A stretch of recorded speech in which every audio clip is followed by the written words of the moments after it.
안녕하세요. 유돈로우 채널의 김유돈 변호사입니다. 정말 있어서는 안 될 테러가 발생했습니다. 이재명 민주당 대표에 대해서 칼로 습격하는 사건이 벌어졌는데요. 사실 정치인들은 직업적 숙명상 국민들의 갈등의 한 복판에 서서 그 갈등을 서로 조정하는 역할을 하기 때문에 사실 이런 테러로부터 자유로울 수가 없었던 것이 역사적 사실입니다.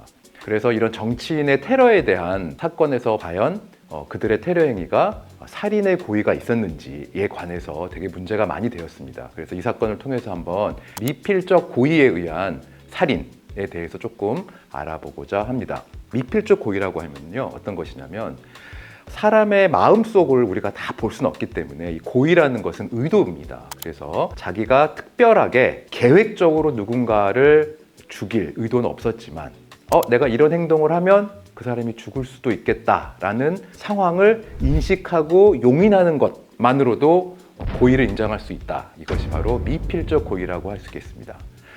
지난 정치인에 대한 테러에서 보면 이런 미필적 고의가 인정됐는지가 문제되는 사안이 많았습니다. 2006년에는 박근혜 당시 당대표가 지방선거 유세를 지원하고자 유세장을 찾았다가 한 괴한에 의해서 습격당하는 사건이 있었습니다. 당시 지모 씨라는 사람이었는데요. 이분은 조용히 다가가가지고 이 커터 칼로 당시 박근혜 대표의 얼굴을 상처를 입힌 그런 사건이 있었습니다.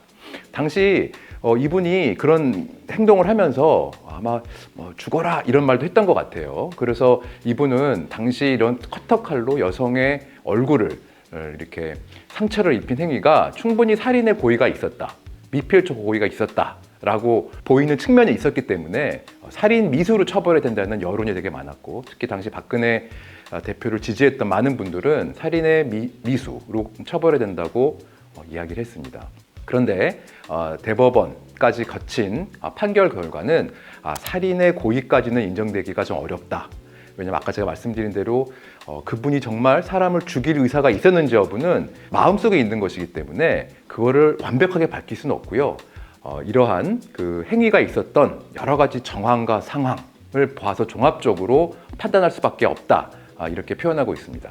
당시 법원은 특히 이 사람이 범행을 하게 된 이유, 그 다음에 그가 사용한 흉기, 그 흉기를 어떻게 사용했는지, 흉기를 사용한 이후에 그가 보인 행동, 이런 걸 종합해서 살인의 고의가 있는지를 밝혀냈던 것인데요. 커터칼이라는 것이 사실 사람을 죽이기에는 좀 부족한 흉기인 측면이 있고, 이 얼굴을 상당히 깊게 심각하게 상해를 입힌 건 맞지만 이 턱이라는 부위는 생명의 지장을 일으킬 정도로 보기는 어렵다는 점, 그리고 11cm 정도의 그 얼굴에 상처가 입은 것이었는데 이 정도 상처만으로는 사람의 생명에 위협이 되기는 좀 미흡하다라는 측면을 종합적으로 고려해서 살인의 고의를 인정하지는 않았고 상해죄만 인정을 했습니다. 대의제 민주주의를 훼손하는 심각한 범죄가 될 수 있기 때문에 형은 결코 낮지 않은 징역 10년을 선고한 결과가 나왔습니다. 반면에 살인의 고의를 인정한 테러 사건도 있었습니다. 2015년에 주한 미국 대사가 한 조찬 행사 중에 괴한에 습격을 받은 사건도 있었는데요. 이 사건에서는 총 길이 24cm, 칼날 길이가 12cm 되는 흉기를 들고선 수차례 휘둘렀던 사건이 있었습니다. 이 괴한에게는 살인의 고의를 충분히 인정을 했고 12년이라는 중형이 선고되었던 사안도 있습니다. 이재명 대표를 습격한 사람에 대해서는 아직까지는 언론에서 사실관계를 밝혀내고 있다고는 하지만 일단 언론에 나오는 말로 봐서는 본인은 살인의 의도가 있었다라고 얘기를 했고요. 그 흉기의 특성이나 크기, 그 다음에 흉기를 사용한 어떤 그 방법, 목을 사실은 습격했기 때문에, 그리고 사실은 굉장히 계획적으로 일어난 것이 밝혀지고 있기 때문에 아마 살인의 고의가 넉넉하게 이 사건의 경우에는 인정될 수 있을 것 같습니다. 앞서 살펴본 10년, 12년보다는 더 중형이 선고되지 않을까, 그렇게 한번 조심스럽게 예측을 해봅니다. 사실 이 사건을 보면서 법을 집행하는 판사님들 또는 검사님도 마찬가지인데요. 살인의 고의를 인정하는 것을 조금 쉽게 인정은 하지 않고 엄격하게 인정을 하려는 경향이 있습니다. 그래서 한 사안이 떠올랐는데요. 여러분 옛날에 윤일병 사건이라고 있었는데 기억하시는지 모르겠습니다. 윤일병이라고 사실은 군에서 복무하던 중에 이병장이라는 굉장히 좀 어떻게 보면 못되고 가학적인 성향을 가진 병장이 있었고요.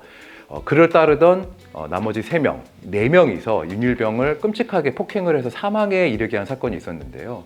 당시 아무튼 한 20여 분 동안 굉장히 많은 구타가 있었고 윤일병이 정신을 잃고 쓰러져 있는 상황에서도 폭행은 이어졌고 그러다 이게 죽음에 이르게 된 아주 끔찍한 사건이 있었습니다. 이 사건에서도 이 폭행에 가담했던 4명을 다 살인의 공모자로 보고 기소가 됐지만 대법원에서는 주범격인 이병장에 대해서는 살인의 고의를 인정했지만 나머지 3명에 대해서는 살인의 고의를 인정하지 않았던 사안이 있었습니다. 인정한 근거는 이렇습니다.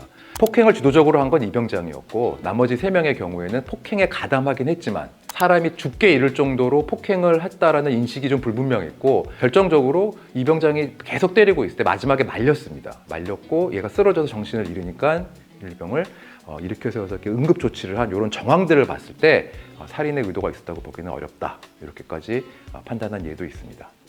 자, 지금까지 우리 이재명 대표 습격 사건을 통해서 미필적 고의에 의한 살인에 대해서 좀 알아봤는데요. 다시는 이런 일이 없기를 바라면서 우리 정치가 저는 극단으로 가지 않기를 기원해 봅니다. 지금까지 유돈로우 채널의 김유돈 변호사였습니다.